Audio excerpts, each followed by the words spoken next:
I'm Jessie Landell with the Preservation Society of Asheville and Buncombe County.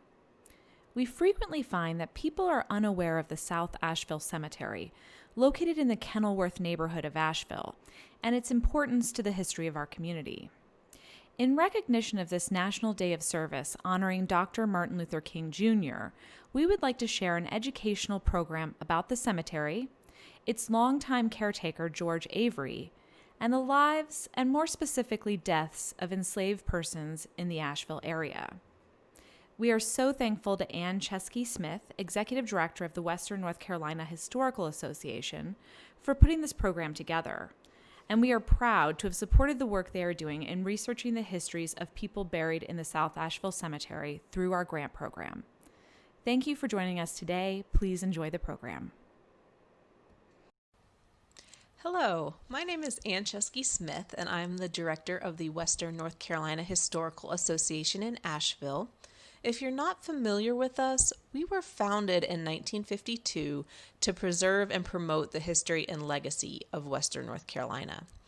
And since the early 1980s, we've been headquartered in the Smith McDowell House, which is the oldest still standing brick mansion in Asheville. We operate the home as a house museum, and we host changing exhibits on topics of local historical interest and 2 gallery rooms on the first floor. If you haven't yet had a chance to visit us, we hope you will soon. I want to share with you today a little bit about some of our ongoing research efforts.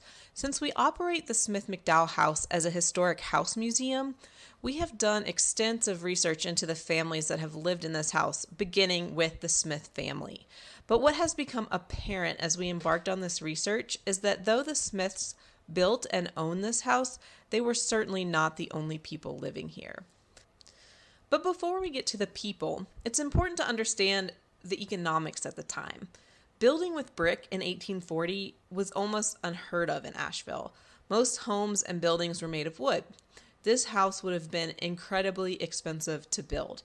Keep in mind that this was 50 years before the Vanderbilts built the Biltmore estate, and this house, which was then known as Buck House, was meant to be a showpiece. This mansion was the Smiths' country house. Though only a mile or so from the center of Asheville, at the time, this was the country. The Smiths lived full-time in Asheville, where they operated businesses, and they came here to get away from the hustle and bustle of the city. The mansion itself sits upon a plot of land which was originally 308 acres. Colonel Daniel Smith bought this land in 1796 for 100 pounds. Among the earliest settlers in the region, Daniel Smith's second child, whose name was James, is said to have been the first white baby born west of the Blue Ridge in North Carolina. James was the one that built this house. But how did he make his money? In 1833, James Smith built and operated a state-licensed toll bridge over the French Broad River that connected the Buncombe Turnpike with areas to the west of the river.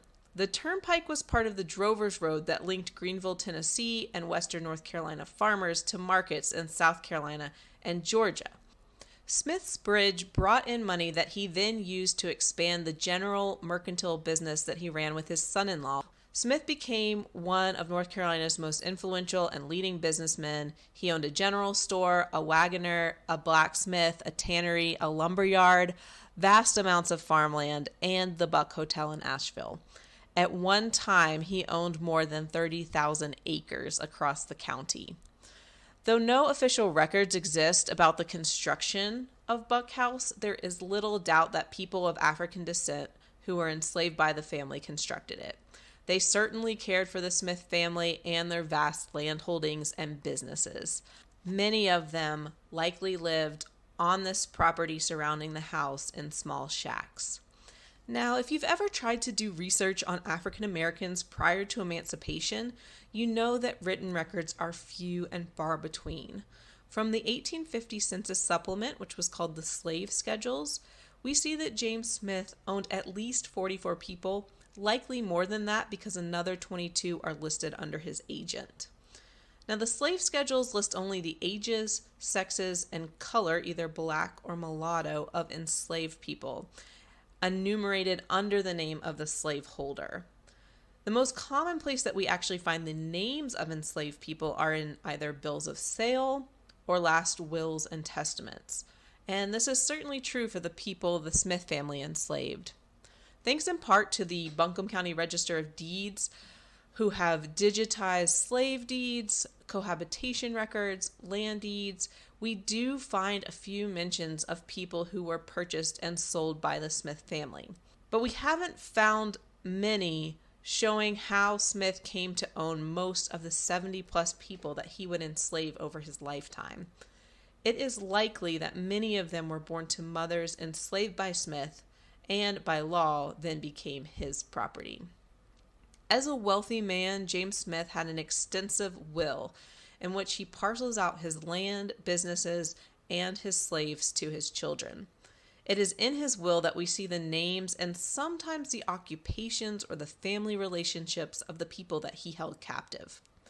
At the time of writing the first draft of his will in 1850, Smith enslaved the following people: Bob, a tanner, Bob's wife Lydia and her children, Cy, a blacksmith, Bob Harden, Catherine, Betsy, Caroline, and Moses, George, a shoemaker, and his wife Louisa and her child William, George's sons Miles and Charles, Alfred, Lucianne, and Tom, who was a miller, Joe, a wagoner, and his wife Tilda, and her children, who were named Alfred, Joe, Mary, Jane, and Vina.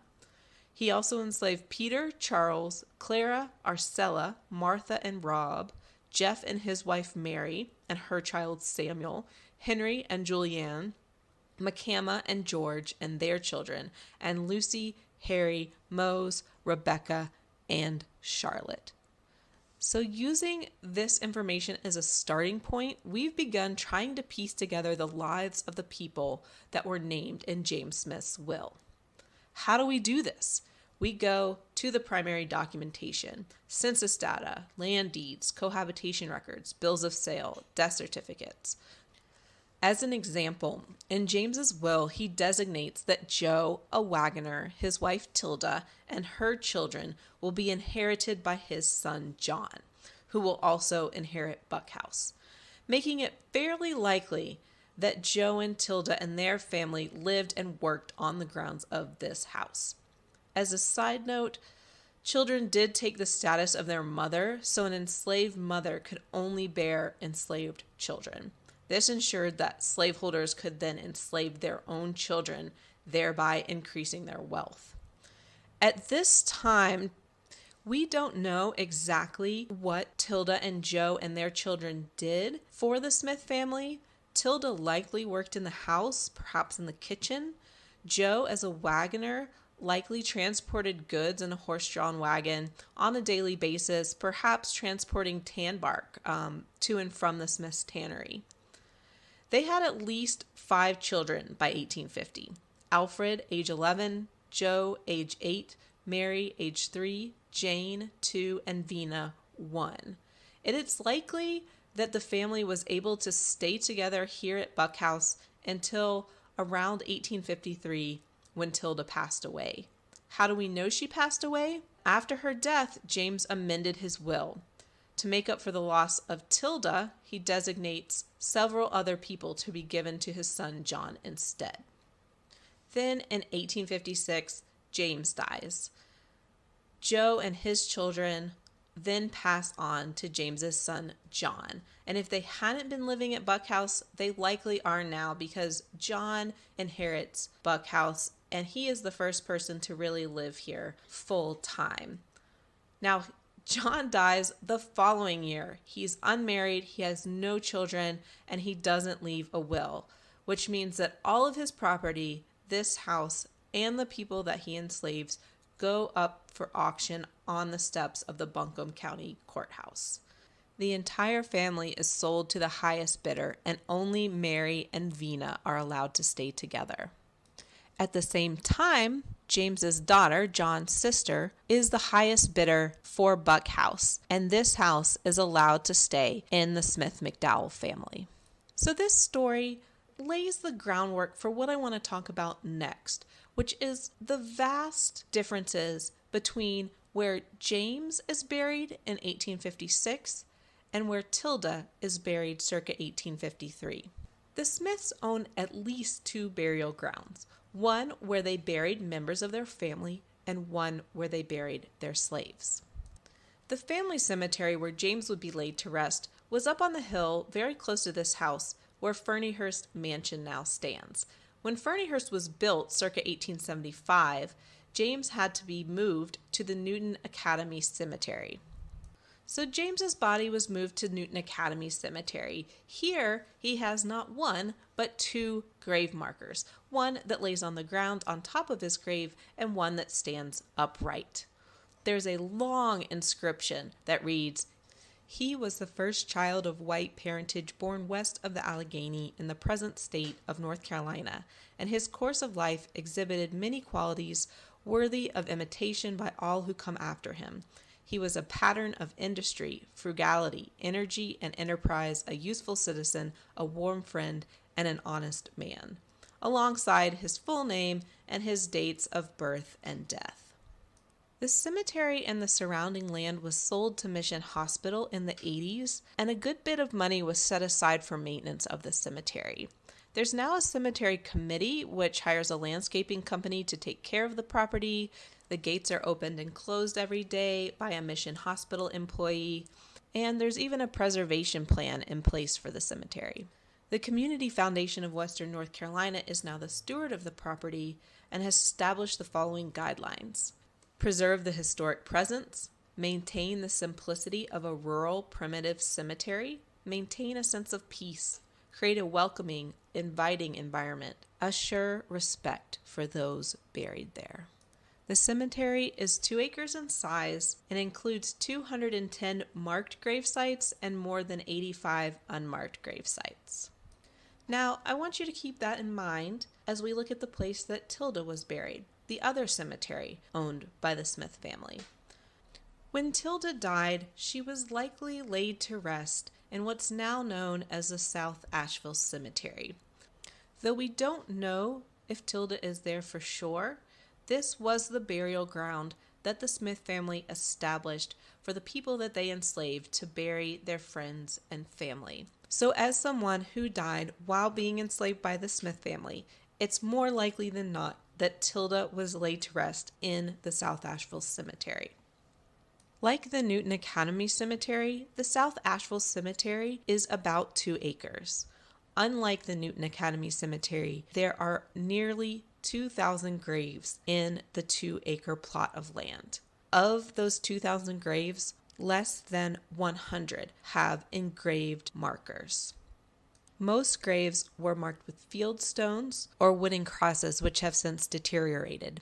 At this time, Tilda is one of the only people that we know that may be buried in that cemetery prior to emancipation. And that's mostly because the Smith family did not keep records of who was buried there, nor did they pay to have engraved markers placed like the one on James's grave.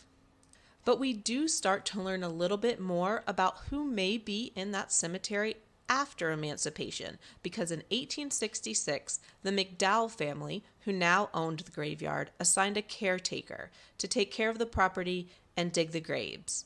His name was George Avery. We know a little bit about George Avery's life before 1865, and most of that information comes from the McDowell family and from one piece of written documentation, George Avery's enlistment papers in the Union Army. There are different stories about how George Avery came to enlist in the Union Army. One is from the McDowell family. William Wallace McDowell was a Confederate officer, and in April 1865, he sees that the Confederacy is losing, and he tells George, who he enslaves at the time, and several other men, go to Tennessee, join up, and that way, when the war is over, you will earn a Union pension. Now, it's also very possible that George emancipated himself, because in April 1865, Stoneman's raiders came through and emancipated the entire enslaved Asheville population. This was a major turning point for everyone in Asheville at the time, not only for the people who are now free, but also for their slaveholders. Of the 1865 march through Buncombe County, A local woman wrote of the experience to her daughter. The following day, the troops began to file by. They passed just in front of our lawns. You, with the rest of the children, accompanied by your nurses, went to a point where you could have a view of them in passing. And after they had gone, it was discovered that your Aunt Emily's 2 nurses, with several other Negroes in the neighborhood, had joined forces and gone off with the Yankees. Poor old Mammy was terribly mortified and grieved at the evidence of ingratitude, but we realized it was the beginning of the general emancipation which would cause a complete revolution in our lives. Another woman wrote in a letter in June 1865, all of Mrs. J.W. Patton's servants left her and went with the Yankees. Not a single one of all she had remained to do a thing in the house or in the kitchen. They even took her beautiful carriage and, crowding into it, drove off in full possession. So we don't know exactly what happened to get George Avery into the Union Army, but when he came back in 1866, we do know that the McDowell family made him caretaker of the African American cemetery, where the people that they had enslaved had been buried since the early 1800s. The McDowell family also likely gave or sold George some land near the cemetery, as well as gave or sold him lumber with which he would build a house. After emancipation, the cemetery itself became associated with several of the African American churches, but it was also a public cemetery, the oldest public cemetery for African American burials in western North Carolina. People who wanted to bury their relatives or friends there would pay the McDowells a fee, and George would get $1 from that fee for digging the graves. Now, George tracked all the burials by memory, and when he died in 1938, he left no written records, which means that when we look at the 2,000 graves there, we can really only identify the 90-something people that actually have engraved headstones. But we also have to think about why George tracked the locations of the graves by memory, and why less than 100 graves have engraved headstones. First, even after emancipation, families who were burying their loved ones there could sometimes not even afford the fee to have the grave dug, and the McDowells would grant them a free grave. So they certainly didn't have the funds to place an engraved headstone. Second, George was born into slavery. The penalty for teaching a slave to read or write was different depending on whether you were white or black. A white person teaching an enslaved person to read would have to pay a monetary fine. A black person teaching an enslaved person to read would be whipped. So it's very likely that George Avery never learned to read and write, and this is supported by the primary documentation that we find, not only in census data, which does list him as illiterate, but also in land deeds. In 1890, the McDowell family deeds the land to the cemetery over to the church and several of its trustees, including George Avery. George signs the document with an X, his mark. So when we look at the South Asheville Cemetery and we lament that the graves are not marked, that we don't know who's buried there, we have to consider why that is. Yes, it's because George Avery didn't leave written records. And yes, it's because people did not mark their loved ones' graves with headstones. But to truly understand, we have to look back into history and see why George Avery never learned to read or write and couldn't leave written records, and why people didn't place engraved markers. It was because they didn't have the money. And why didn't they have the money? Because they were one generation out of slavery, because they didn't have generational wealth, because well-paying jobs were not open to them. And those are the reasons that we see such a dramatic difference between the South Asheville Cemetery and the Newton Academy Cemetery. George Avery died in 1938 at about 94 years old, while he was still caretaker of the cemetery. I say about because George did not know his birth date. Even on his death certificate, no year is listed. So even though George has an engraved marker in the South Asheville Cemetery, which was provided by the U.S. government for his service in the Army, we still see a distinct difference between George's gravestone and that of James Smith. When George died, much of the knowledge of who was buried in the cemetery, and especially where they were buried, was lost with him. In 2021, the Newton Academy Cemetery continues to be maintained by a fund at the Community Foundation of Western North Carolina. The South Asheville Cemetery is maintained and cared for by a group of community volunteers as part of the South Asheville Cemetery Association. The group operates as a nonprofit and uses volunteer labor to help clear the cemetery, which requires very specialized maintenance because there are so many field stones marking graves. You cannot take a mower through there. It has to be cut by hand. To learn more about the South Asheville Cemetery, you can visit southashevillecemetery.net and volunteer or donate. And to find out more about our research into the people who were enslaved by the Smith and McDowell family, visit our website, wnchistory.org, go under virtual exhibits, and there's a virtual exhibit called Deep Dive into Archives. It's a living exhibit that we continue to update with primary documentation and the stories of the people as we uncover them.